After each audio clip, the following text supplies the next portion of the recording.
This is the ZMAR Podcast. Elite Benefits of America helps small and mid-sized companies with their health insurance programs. And now, your host, Butch ZMAR. So most things in personal and professional life, whether you own a business or personal development, there's always some element of suffering. You suffer either constantly all the way through, or sometimes you suffer more in the beginning versus the end. And either way, you still suffer to some degree, right?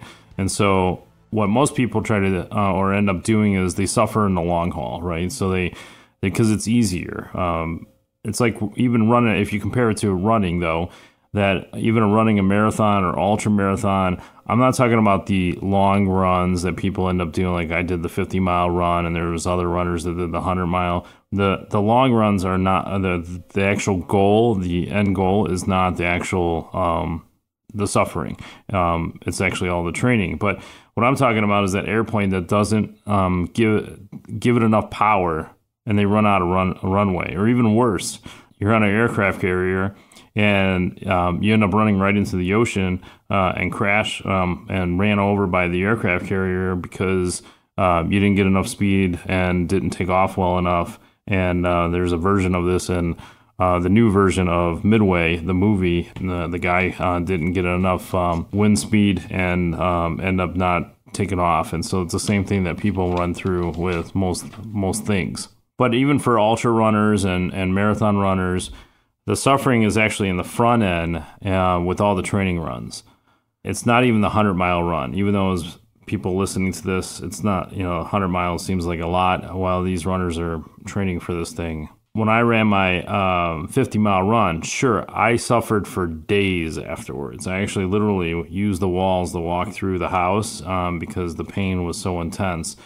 And part of it is because I didn't do enough upfront training, and that's a different story. Because when I did the second run, I didn't finish. I ended up doing 32 miles, but I felt better during the whole thing. And the reason that I ended up quitting, I had a huge stomach cramp that I believe was caused by they were given water, and then they were given some type of Gatorade format. It was from a different company because it had less sugar, but it sounded like there was other people that had stomach issues that same day. So who knows if that. And then I had an ankle issue that seemed to never work itself out. But physically, from head to toe, I was much better than the first time around.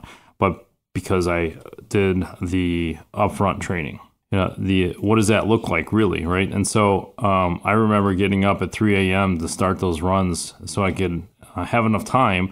But in some cases, I had to get up early because of the kids' schedules or whatever it might be. Or even sometimes it was kind of oddly enough that I would go out and run 15, 20 miles. And I remember one time I ran 25 miles before the workday ever started, right? And so you get these long runs in before the rest of the world even awakes.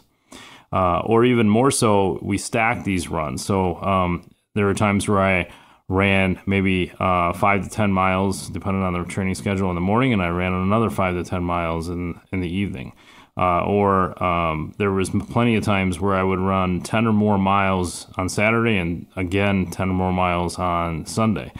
I know one time I did 18 miles on Saturday, 15 miles on Sunday, took a day off on Monday, and then Tuesday I ran another 15 miles just in those 4 days.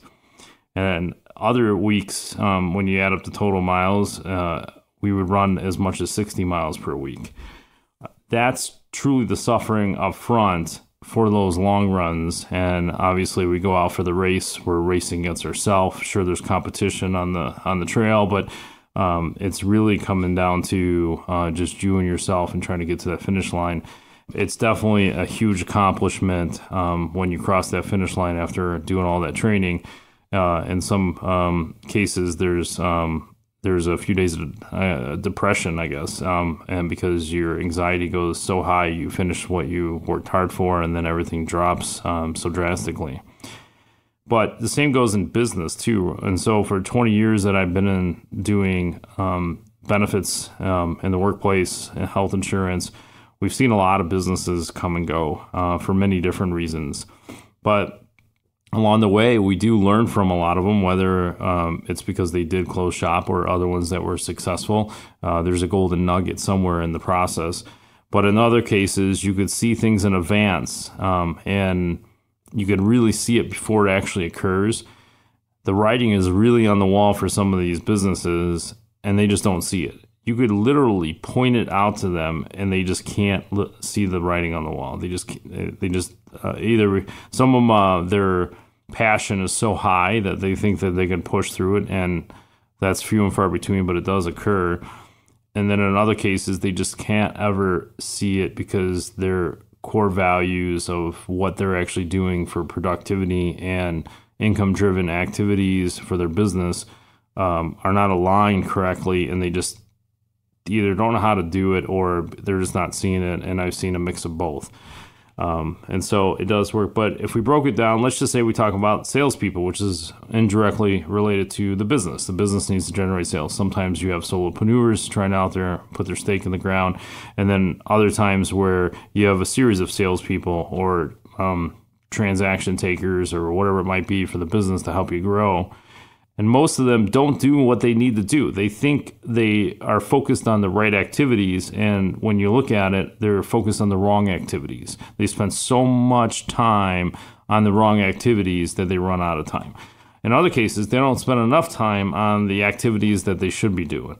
I'm not saying I'm a business expert. I've had my trial and errors over the years. When I rub elbows with my peers in the local market, I've had some success that they haven't had, but there's many others that have gone before me and had much more success, and I'm still learning as we move along. And so just to give you an example related to our industry, but this could relate to you and your individual sales or company-driven activities, but I'm going to break it down to even smaller, just an individual person trying to peddle a product in the marketplace. But in our industry, they kind of teach and coach throughout the years that if you get to 10 appointments a week, you're going to be successful. There's a lot of truth to that. And if you do it right, you're going to be busy all week. You're going to make transactions on a regular basis. You are perceived to have an element of success because you're writing business all the time, and eventually becomes a pattern where you don't blink in weeks. You produce every single week. There's sales transactions every week. How many that is the questionable one. But you still have time on your calendar, right? And so your inbox can get to zero, right? You have enough time to clear it out. And then usually get people back, call them back when they leave your voicemail the same day, if not within 30 minutes of their call. You just have this time that is there, but you always feel busy, you're moving, and you feel like you're accomplishing things, but at some point you're going to feel that you are living or producing a decent living or income, but it's really becomes normal at some point that decent is enough. And when you're growing your business, and it could be start out that you're the only salesperson, or if you're looking at 10 salespeople, 15 salespeople, and they're all in the same boat, when all of a sudden they get normal, you can't grow. You become stagnant. And any change of weather or change in market or whatever it might be, all of a sudden you got problems in your sales. It's just always going to occur that way. It's happened to me many times over the years. It's happened to my peers. It's actually happened to business clients of ours where, they could be a $15 million company one day and they just don't have the stable consistency and get into a certain level where they could weather certain things, and all of a sudden one storm, all of a sudden they're starting from scratch all over again. They're down to $2 million a year. And so it happens. And sometimes you have to go through it to learn the lesson. Just to give you an example, this 10 appointment a week, 50 will blow up in some way. They'll reschedule. There's a no-show. People get cold feet. Some people just go ahead and purchase from somebody else before the meeting occurs or even after the meeting occurs. It just happens. It's just part of the nature. And in the beginning, everything's personal. So you're missing the boat on these meetings because they keep rescheduling, or you're missing the boat because somebody gets cold feet and they don't know how to do business with you. In other cases where you just didn't, persuade them enough to do business with you versus somebody else.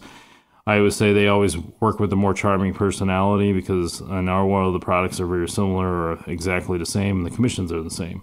And so you just go with the more charming personality, and that could be the case. You weren't charming enough for that particular individual. When you grow your business enough, you're not a good fit for everybody. In fact, most people you're not. And given that, that if they decide they're going to go with somebody else, it probably most likely was for the best. If there's opportunities later, you might be able to win that back, but that's a different game altogether. But so you lose 50% of your appointments. Now you're down to 5, and you're probably a 50% close rate just because people are still shopping and just law of numbers. So you might get 2 sales. Well, 2 sales a week for 12 months. That particular sales guy is adding $75,000 to $100,000 a year, at least in our business. And even in other aspects of our business, like there's certain people that only work under 100 employees. There's certain salespeople in our industry that work only above 100. Some are only above 1,000. And I know some people that don't go under 10,000 employees. And so it's a different market. So some of these numbers can be skewed. But I still challenge the fact that any sales producer in my industry that is doing more than 10 meetings a week and selling to large middle market clients, so 100 to 1,000 employees. And so if that's their niche, I challenge them on this too, because I guarantee that they could probably do better. But you're starting to make a decent living in our world. It's recurring revenue, but even if you don't have recurring revenue, you got clients to go back to and actually resell to them the next year. And then year 2 and year 3, you're starting to get somewhere. And that's why all of a sudden some people that lost a job or decided that they were going to go out on their own, it takes 2 or 3 years, and all of a sudden they're starting to make more money, and then they forget, they don't know how to move it. And that's the problem a lot of businesses run into, is there's not a lot of information how to get through that hump to the other side, other than gaining another contract. And sometimes that's hard when you're still juggling all these other things. But even, like I said, the big shops, right? A lot of them don't go small groups, employers. And so this is specifically for our industry. But I challenge those because I do believe at a certain point that they get set in their ways, and then mediocrity sets in, right? And I can tell you 9 times out of 10, I can walk in any of those big shops, and there's mediocrity in that sales room all the time. And that's the status quo. So therefore, everything's good. Well, I sell, a few cases a year, and it ends up being a couple $100,000 in revenue per salesperson. You're doing all right. Well, what if you could double it, right?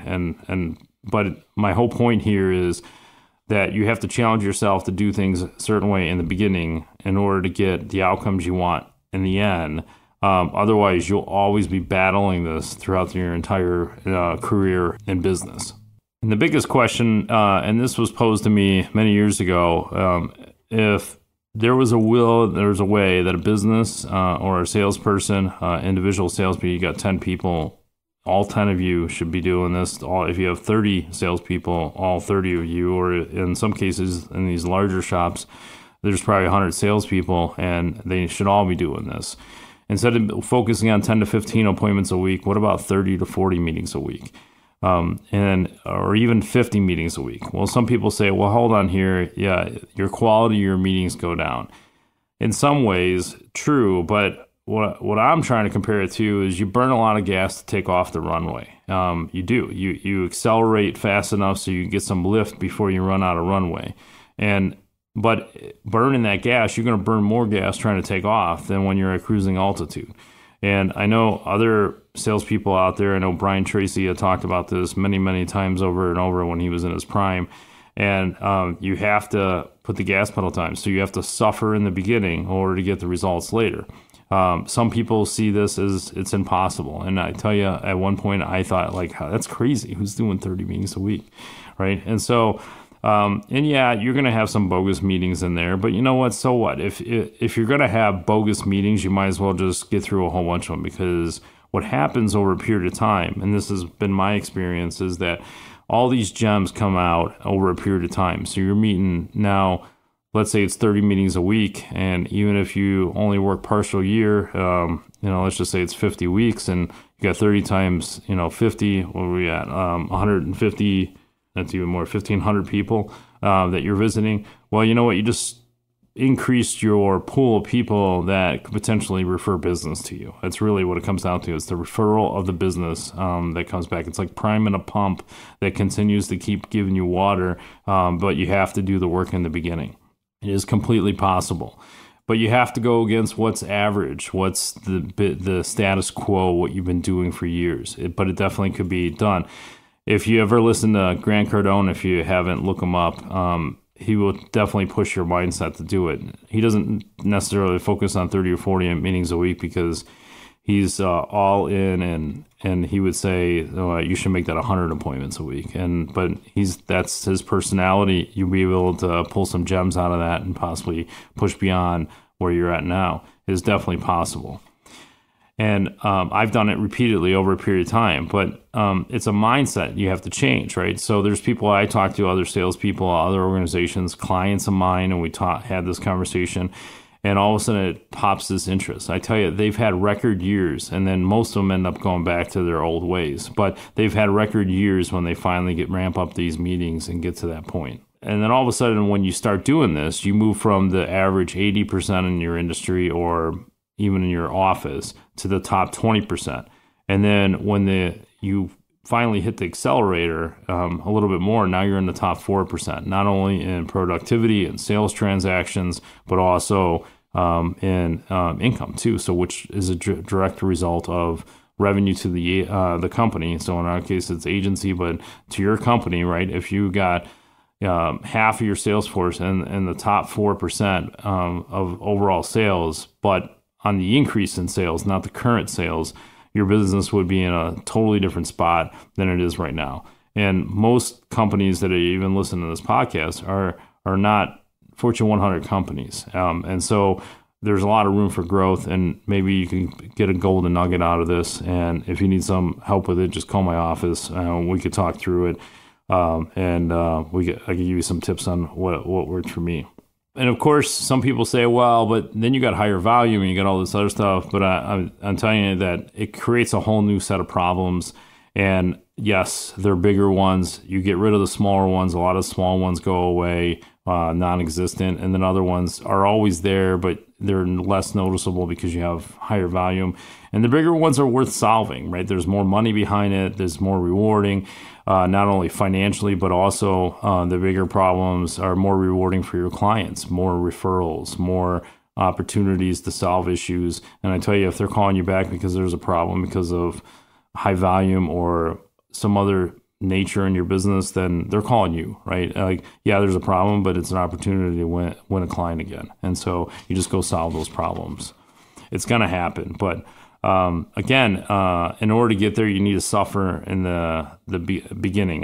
There's going to take a lot of work. You got to fill that calendar. You got to eliminate the white spaces. And there's so many strategies on how to do that. I'm not here to tell you any of that. My whole point is about suffering in the beginning so you get the results later, because you're going to have to change your habits in order to get there. Otherwise, you'll constantly have this struggle. And if you're in business for yourself and you got a team and you're growing, you got 100 employees, whatever it might be, you're going to struggle your entire career unless you get over this hump. And it goes with other things in business that I'm going to get to here in a moment, especially related to benefits.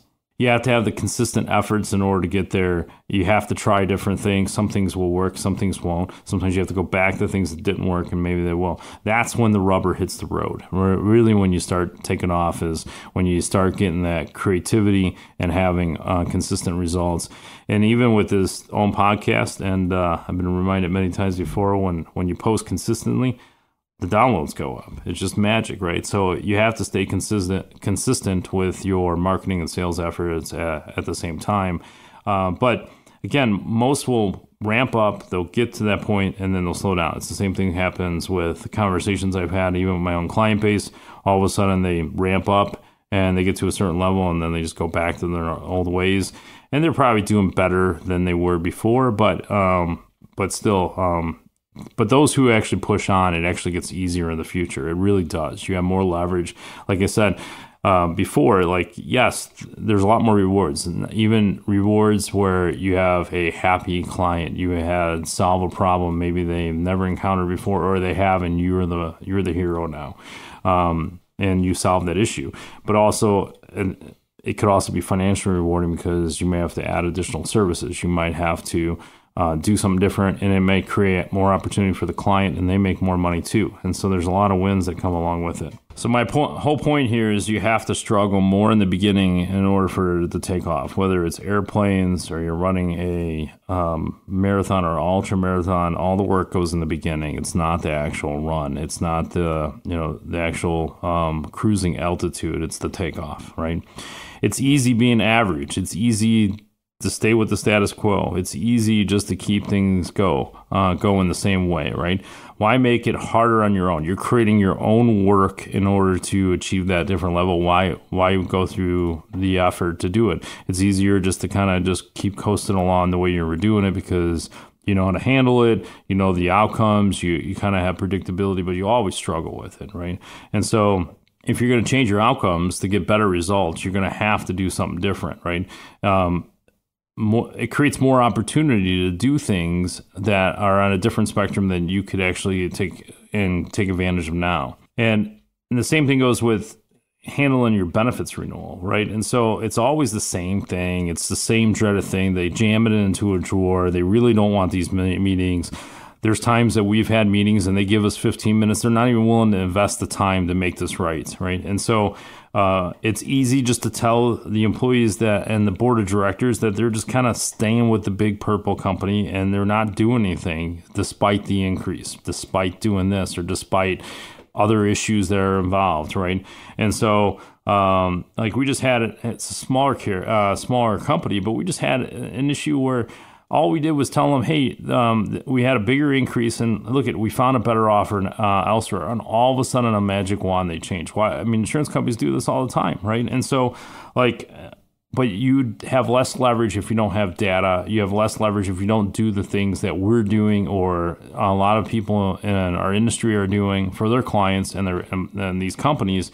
These board of directors need to get their heads screwed on straight and start asking these questions and do the hard things up front so it's easier later so you could have more returns on your profits or more returns on equity in the company or more returns on employee engagement. There's so many different positives, but you have to get through all that. But the only way you're going to do is get in the struggle in the beginning. And so you're going to have to learn new ways to do business. You can't keep things the same way. Same thing with running. I had to figure out a new way to run and train than I was used to before when I was running 3 miles and 5 mile runs in order to get to 50. And I'm 100% certain in order to get to 100 miles, which is one of my goals, is that I'm going to have to change how I run again. I'm sure it's very similar to the 50-mile run, and some people may argue it. I just think that my style will have to change, and how I train for it, and how I hydrate, and how I do nutrition, and how I do even foot care, because that's a big issue with the longer runs. You're going to have to change all that, all right? It's not going to be the same. You can't do the same thing as before. And sure, you could grind it out. You could do all kinds of stuff. You could do that, and you might be successful, and whether it's personal running or business, but you're going to have to change in order to make that work. And when it comes to your benefits renewal, you're going to have to make those changes. So employers, HR, CFOs, partners in a business, if you want different outcomes, you're going to have to trade those constant problems that you always have, the petty things that happen at the renewal. You're dreading the renewal and you stick it in a drawer and you try to forget about it. You argue any increase is too much, but it's because you don't have any support or data, and part of it, the blame is your current broker, but the other part of it is because you're not asking the right questions. Sure, you don't know what to ask, but I tell you need to get your big boy pants on and start asking the bigger stuff. You have to go through the challenges now in order to have better outcomes later. So you have to struggle now and get through some of that. You're going to have a learning curve, and you're going to have to switch products, and you're going to have to, but I tell you, in a big picture, if your company could actually move you from where you're at today and move you to a plan that, in a lot of cases, that your employees could have zero out of pocket, zero co-pays, and even an open network access, they can go anywhere they want. And even if they did that, go anywhere they want, they may have a little bit out of pocket and the premiums are reduced compared. In fact, you would just reverse the trend. In fact, you could probably reduce it year after year after year for a few years. And then when you compare them, you could be half the premium in 5 to 10 years, depending on how big your company is. And so, but in order to do that, you have to go through change, and change is a struggle, and you have to get through it. So you're going to have to be the better employer. So you have to work on your playbook and achieve better results, especially with your benefits renewal.